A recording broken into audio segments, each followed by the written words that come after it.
Kuya, may ipinaalam kina 4th at 5th. Kaya ko kayo tinatawag dito dahil meron kayong padala. Buksan niyo yung mga kahon. Uy! Kay mama to galing. Kay mama po. Cup noodles. Favorite po namin to. Wow, favorite po namin to. Pag umuwi po siya dito sa Pilipinas, madami po siyang dalang ganito, pinamimigay niya po. Lalong nakakamiss yung si mami po namin. Siya. Wow! Sinyo? Ito tayo mamaya. Mommy, Daddy. Toothbrush po, kuya.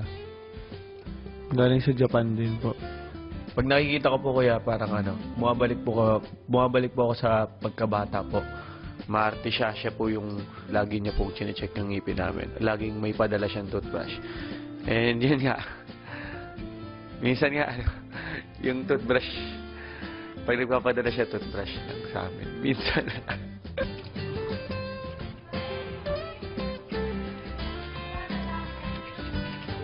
Ginamit ko yung toothbrush kagad. Parang asaya na.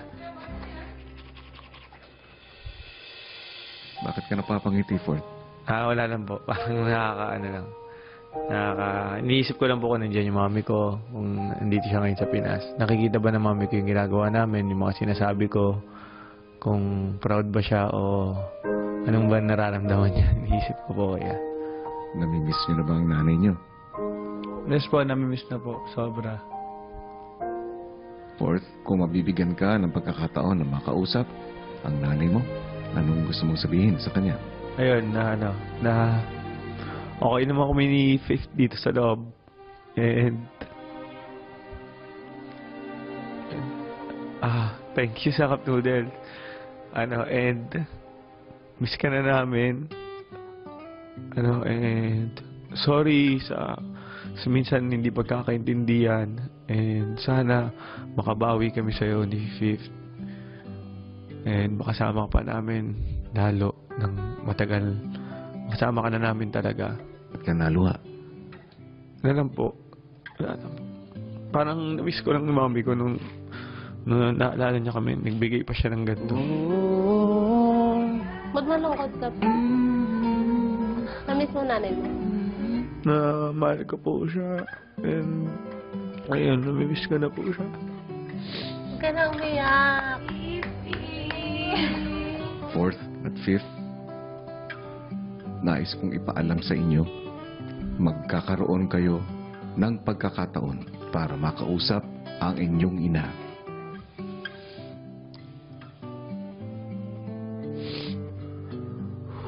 Alam ko, marami kayong kailangang pag-usapan.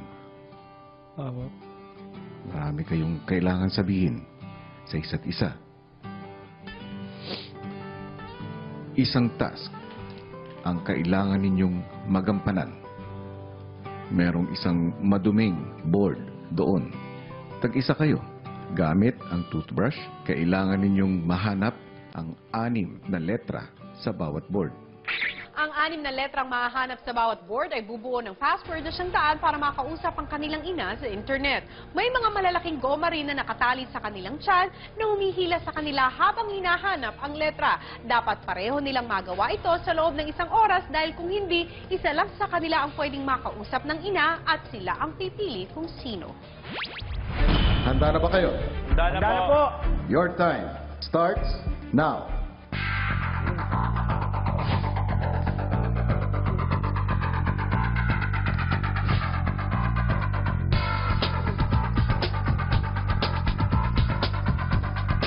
Sobrang higpit niya, sobrang hirap maglakad papunta dun sa board na lilinisin namin. Anak mo, Turtle.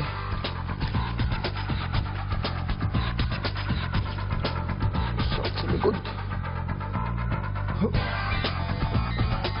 Sa isip ko, kailangan makita ko to, kailangan makita ko yung letra para makita ko din yung mama ko kahit sa internet lang. Para mas lalong lumakas yung loob ko dito sa loob ng bahay ninyo, kuya.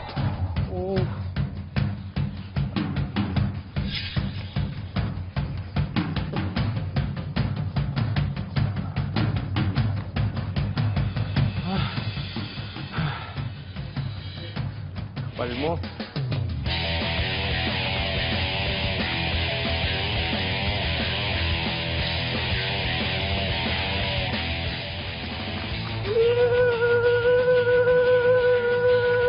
Yan na, huli ka, boy. Saan mo nakita? Sa bandang gitna. Hanggang gitna. Huli ka. Wow! Ingat, ingat. Baka tumama ka. You. Dad, meron yung you sa pinakagitna, as in, talagang binigay ko po lahat, as in, sobrang hirap po, kahit ang bigat po nung humihila sa akin. Yung found it. I will find you. Ilang letra ka na, Ford? Letter L, isa pa lang. Gawin mo pa habang linya. Pag nakita mo, yun. Si Fifth nasa ika-5 letra na. 1, 2, 3, 4, 5. Walas. Pero si Fourth, Tatlo na ako. Sit na, please. Oh, gotcha. 6 ka na? Kinabahan po ako kasi kapag isa lang nanalo sa amin, magdidesisyon po kami kung sino yung magkakaroon lang ng pagkakataon para kausapin yung mom ko. Tignan mo sa magkakalayo sila. Tignan mo lagi sa baba sa corner, malapit. si Kuya kausap na si Mami Gloria. Ngayon, sa iyong pagbabalik, magkakaroon ka ng pagkakataon para makapiling sila ng lubusan, para makausap sila.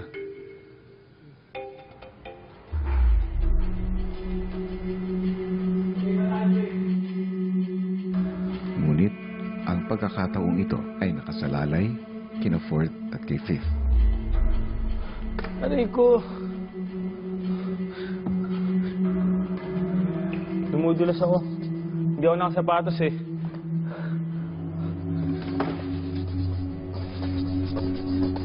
Sabik ko para makausap at mayakap ko po sila. Na hindi na nga po ako nakatulog kagabi.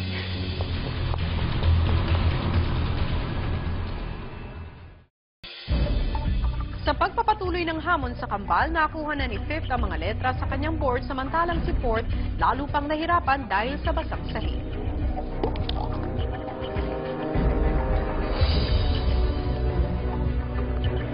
Dumudulas ako. Hindi ako nakasapatos eh. Habang nag-iisip po ako, pag nanghihina na po ako, kuya, naisip ko po yung mami ko, yung hirap na pinagdadaanan niya sa abroad. Sabi ko, walang-wala pa yung pag-iis ng pintura na yun para makita yung letra sa ginawang hirap ng mami ko. Si Loisa dinalhan ng sapatos si Fourth. Thank you, thank you. Ito na. Keep trying! Keep trying! Don't give up! Don't give up! Go, Kuya Fourth!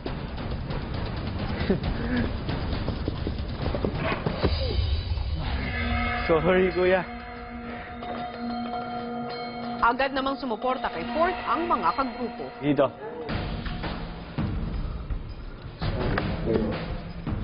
Sorry, madulas ha.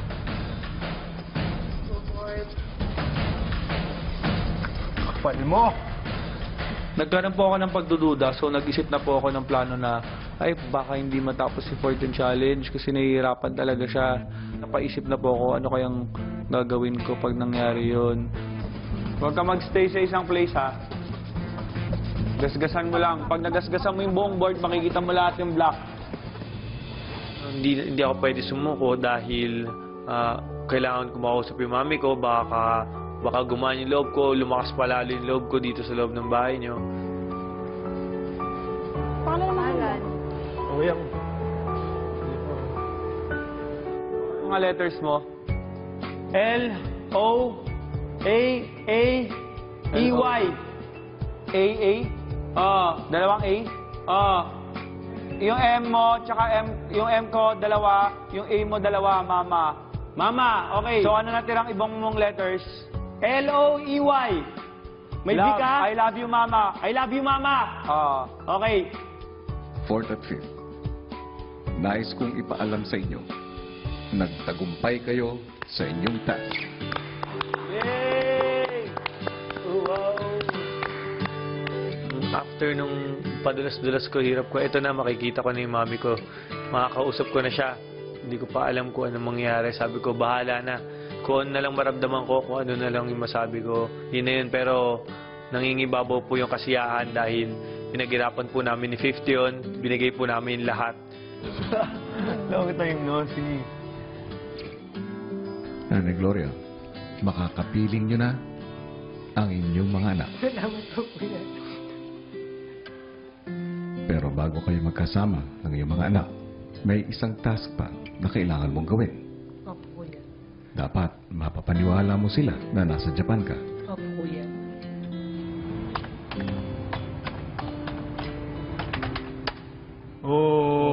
Oh! Gloria Sato.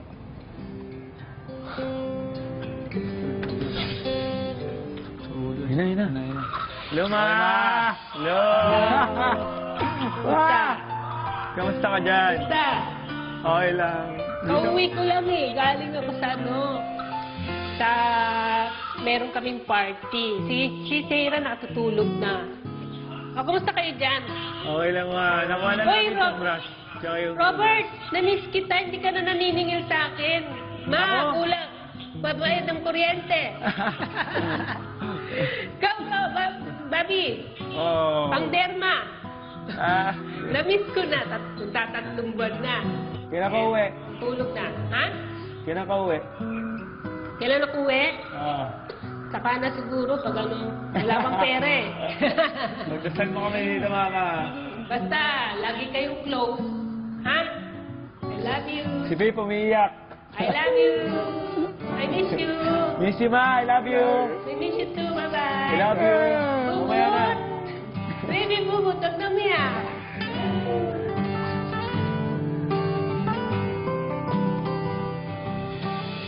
Ang pagkikita ng kambal at ng kanilang ina. Uy, Ma.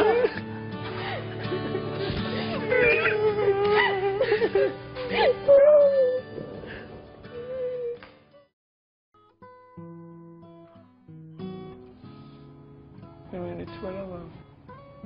5 minutes. Tumanda na yung tsura. Lola na. Lola na.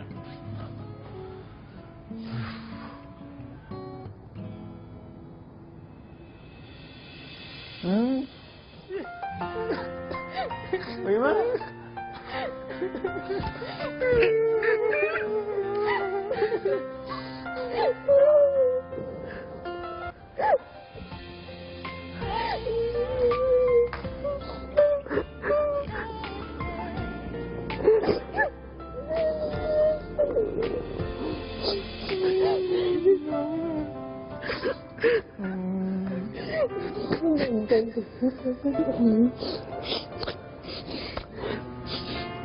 Love you po, Mama. Wala akong paborito. Pareho ko kayo mahal. Alam niyo, proud ako sa inyong dalawa. Parang bumalik po ako sa pagkabata, parang 8 years old ulit ako na excited po sa mama niya.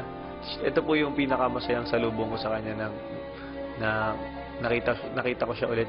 Kayo ang pinaka-importante sa akin. Tandaan niyo yan. Okay. Kaya nga kahit nagtitiis ako sa Japan, iniwan ko kayo, 2 taon pa lang kayo, pero para sa inyo yun.